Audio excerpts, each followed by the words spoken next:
Hola, ¿qué tal? Bienvenido. El día de hoy quiero compartir cómo es la construcción de un intervalo de confianza utilizando Python.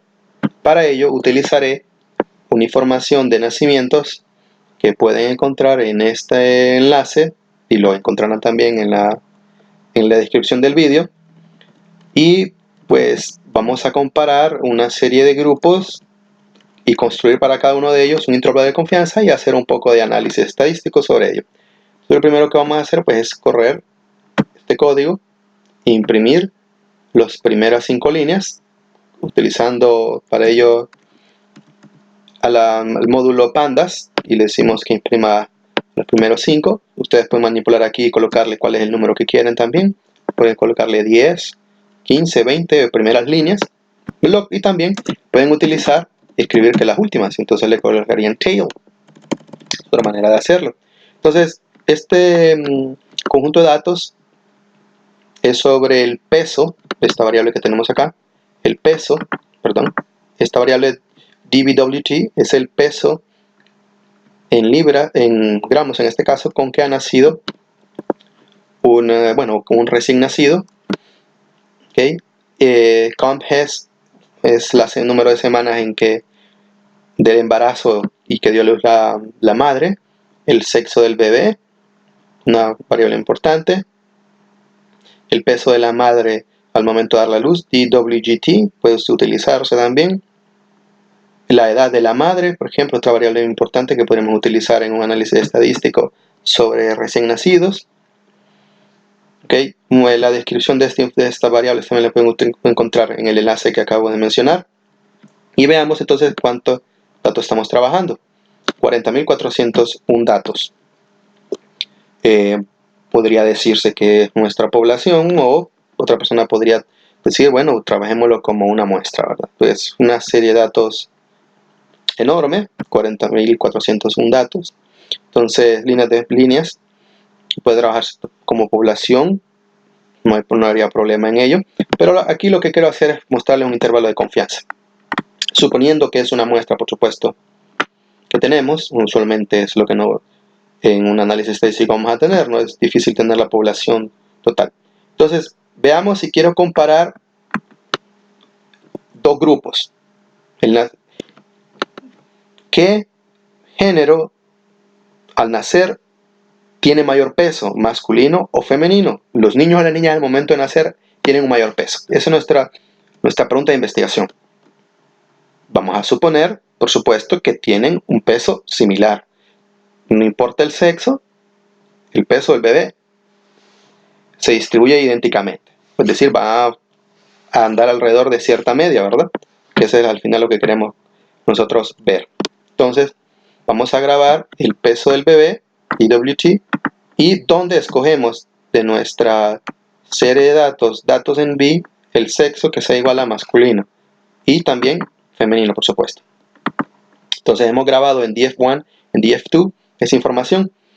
Veamos ahora, utilizando al módulo matplotlib y Seaborn, en este caso Seaborn para la construcción de un diagrama de caja, donde vamos a comparar, veamos aquí este código que está aquí, vamos a comparar el peso del bebé según sexo. Entonces, si llevamos a la librería Seaborn, recuerden que es necesario utilizar también la librería matplotlib para poder hacer el despliegue de nuestro gráfico. Vemos entonces también el título del gráfico. Y aquí tenemos entonces nuestro gráfico comparando el peso del bebé. A simple vista podríamos decir entonces de que, bueno, se distribuyen similar, ¿no? Un sexo masculino tendría la media un poco arriba del sexo femenino. Podemos ver aquí la media, esta es la línea de la media. Cuartil 3, cuartil 1, cuartil 1, cuartil 3, media. Y valores pues extremos, los llamados outliers. Outliers, tanto aquí como acá, ¿verdad? Miren estos bigotes que tenemos por acá, outliers. Entonces, ¿qué significa estos outliers? Bueno, que hay ciertos bebés, tanto en sexo masculino como en sexo femenino, que anduvieron muy por encima de la media y otros que anduvieron muy debajo de la media, o de la mediana en este caso, que podemos observar acá. Entonces, Al parecer el gráfico nos dice no hay mucha diferencia, ¿verdad? O no hay diferencia, se distribuyen similarmente, pero ojo que estamos trabajando con 40.000 datos, recuerden, eso es muy importante. Entonces, un intervalo de confianza necesitará pues la longitud de datos con que estamos trabajando, la media de nuestra muestra, en este caso como dije, estamos suponiendo que es una muestra, una distribución estándar, llamamos a para cada una de nuestros grupos, recuerden que el 1 significa masculino, 2 femenino, y entonces vamos a decirle que nos imprima cada una de nuestras informaciones. Entonces vamos, estadística básica, para el primer grupo tenemos 20.000 datos, vamos a trabajar con 20.000 datos, donde tienen una media de 3.102 gramos, ¿verdad? En este caso, una desviación estándar de 542 gramos.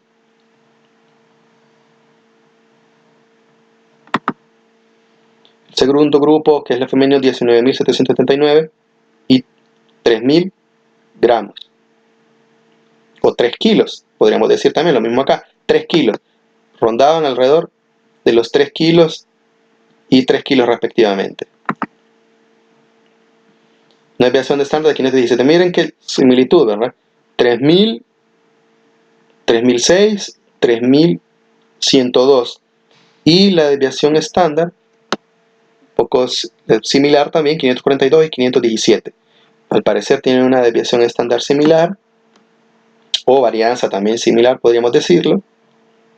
Entonces, veamos, ¿qué es el intervalo de confianza entonces?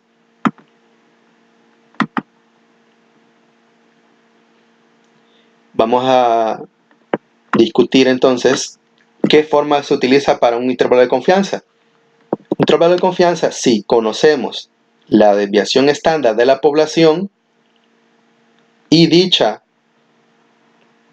muestra es mayor de 30, se puede utilizar entonces la distribución normal para el cálculo del Z con una confianza, una significancia alfa. En nuestro caso, pues vamos a utilizar un 95%, ¿verdad? De significancia, o sea, un alfa de 0.05. Pero bueno, en este caso nosotros estamos suponiendo que es una muestra, entonces no conocemos la desviación estándar poblacional, una suposición, ¿no? Por supuesto. Entonces no conocemos la varianza poblacional a pesar de que tenemos una muestra arriba de 30 para cada uno de los grupos, ¿verdad? Cercano a 20.000 en cada uno de los grupos. Entonces vamos a utilizar una desviación estándar, una desviación Testuren, una desviación Testuren, donde nos dice, bueno, o desconoce la desviación estándar o su muestra es menor que 30. En este caso vamos a calcular entonces que nuestra desviación estándar S va a ser la misma que acabamos de calcular para cada uno de los grupos. El alfa acaba de decir el 0.05 y el T va a ser en base al número de muestras que tenemos, que en este caso es 20.622 menos 1, cuando estamos hablando de un solo grupo. ¿Ok? Entonces vamos a utilizar esta fórmula que tenemos acá, esta fórmula aquí. Suponiendo que, como le digo, a pesar de que son muchos datos, podemos trabajar lo que es una muestra. O si prefieren, pueden trabajar esta otra fórmula aquí, pero igualmente tienen que suponer entonces que su desviación estándar es la misma que de cada uno de los grupos, ¿verdad? Importante. Al final, como es un n muy alto, este va a rondar el mismo valor que t. Son valores cercanos o idénticos debido al n muy alto. Entonces tenemos aquí esta fórmula. Vamos a llamar al módulo o librería SciPy y le llamamos stats, llamando a su módulo interno stats, y a la librería o módulo math para el cálculo de la raíz cuadrada. Entonces, veamos aquí muy importante. Tenemos H1 y H2, voy a llamarle respectivamente a la parte derecha de esta parte que tenemos acá. Entonces digo, bueno, la desviación estándar 1, que ya fue calculada arriba, es el S, la raíz cuadrada de mi n, tenemos acá. Y para un T, distribución T-Student, este que tenemos aquí, vamos a decirle que quiero 2 colas. ¿Cómo sabe el que estoy llamando 2 colas? Bueno, porque le estoy diciendo acá, o mejor dicho, yo lo estoy colocando 1 más confidence, que ya acabo de decir que es un 95%, más 1 y dividido entre 2, ¿ok? Y n-1, que son los grados de libertad con que se trabaja en este caso cuando se utiliza T-Student, ¿ok? Y lo que nos va a devolver esto es aquel valor T que cubre un 95% en 2 colas. Recuerden que 2 colas, ahí va a haber un 0.025 al lado izquierdo, 0.025 al lado derecho, ¿ok? Y lo vamos a hacer tanto para el grupo 1 como el grupo 2. Y vamos a imprimir esa información, pero sumando, ojo aquí, ¿verdad? Sumo y resto el H1 a la media respectiva de cada grupo. Entonces tenemos aquí, bueno, si escogiese al azar una muestra, en el 95% de ellas vamos a tener la verdadera media poblacional, y decimos que en nuestro caso es entre 3.094 y 3.109 en el caso de masculino, 2.998 y 3.013 femenino. Ojo que ahí no hay un traslape. No hay un traslape en el peso de sexo masculino con sexo femenino para el peso del recién nacido. ¿Qué significa esto? Que bueno, que si quiero hacer una prueba de igualdad, una prueba T para 2 muestras independientes, entonces podría decirse, según estos intervalos de confianza, que no existe una igualdad entre medias del recién nacido para sexo femenino o sexo masculino. Entonces, muy importante esto. ¿Y por qué no son muy... ¿Por qué estamos diciendo esto, no? ¿Por qué no hay un traslape entre la verdadera media poblacional para cada uno de los grupos si vimos que la desviación estándar era muy similar y la media también muy cercana? Pues obviamente en este caso es el n, ¿no? El n, o mejor dicho, el tamaño de la muestra para tanto sexo masculino como sexo femenino son muy grandes. Entonces, esa desviación es muy pequeña. Al obtener la raíz cuadrada de 20.000 datos, dividir un número como 540 entre la raíz cuadrada de 20.000, pues se va a hacer muy pequeño, ¿no? Entonces, al momento de sumar o restar a la media muestral, no va a sumar mucho. Veamos acá, que teníamos por aquí, teníamos 3.102 y 3.006 respectivamente, pero este 542 lo vamos a dividir entre la raíz cuadrada de 20.000. Y lo mismo 3.006, la raíz cuadrada de 517, multiplicada por aquel valor de T que cubre un 95% en las 2 colas. Muy importante. Entonces, ¿cómo compruebo esto? ¿Cómo lo pruebo? Lo que acabo de decir en palabras y lo muestro en una línea de código y hago el análisis estadístico. Entonces vamos a llamar siempre a stats, un módulo interno de SciPy, y le digo T independiente, una prueba T de muestras independientes, ojo aquí, ¿verdad? Y test indem, muy importante, independiente, y vamos a decirle que no hay una igualdad en las varianzas. Vimos que había una igualdad, parecía que había una igualdad de varianzas allá, pero voy a suponer que no, ¿verdad? Entonces lo que vamos a utilizar al final es la prueba de Welch, recuerden eso, que cuando no supongo que hay una varianza no igual, aplicamos entonces una prueba de Welch. Entonces veamos, ¿por qué hago esto? Bueno, es normal suponer que no tienen una varianza igual, ¿verdad? Es suponerlo. Si uno a veces no lo escribe en el código, muchas veces el programa mismo hace el cálculo internamente para probar si hay una igualdad o no. Entonces, bueno, yo voy a suponer que no hay una igualdad. Eso varía también de software en software, ¿verdad? O si están trabajando con R, con SPS, Minitab, SAS, tienen que tener cuidado en ello. Entonces veamos, nuestra hipótesis inicial es que no importando el sexo del bebé, su peso es idéntico. Entonces veamos. Aquí tenemos entonces, me dice el p-value es un número tan cercano a 0, ¿verdad? A la menos. Podemos concluir entonces que hay suficiente evidencia estadística para decir que el sexo masculino tiene en promedio, tienen en promedio un mayor peso al nacer que el sexo femenino. ¿Okay? Muy importante. Y entonces se fijan, bueno, hicimos una serie de cálculos, pero quiero introducir a ustedes una fórmula llamando a una función o creando una función para calcular un intervalo de confianza. Lo único que debemos de pasarle a esta función, que se llama CI, por cierto, aquí tenemos, va a ser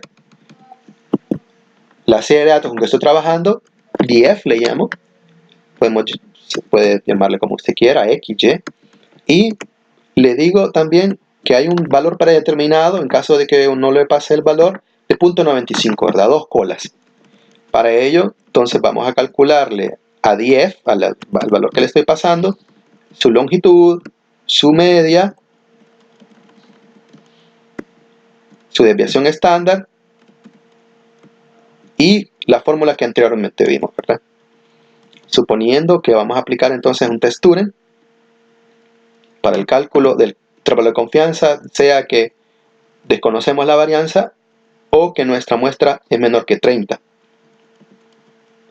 Ok, vamos a grabarlo. Ojo que vamos a necesitar la librería o módulo de SciPy, Math, y estoy suponiendo que estoy trabajando con un data frame de pandas. Ok, muy importante, esto se puede modificar también. Ok, esta es la construcción de una función entonces para el cálculo de un intervalo de confianza, y hago el ejemplo acá llamándolo, y tenemos aquí, le paso el sexo masculino, la información del sexo masculino de los recién nacidos, e imprimo. Lo mismo puedo decir CI DF2, que es el sexo femenino, los recién nacidos, y me imprime mi intervalo de confianza 2098-3013, donde podemos observar que al no haber un traslape podríamos aplicar un test Turing de muestra independiente y comprobar lo que acabamos de ver. Entonces, espero les haya gustado, y cualquier comentario, bienvenido. Gracias.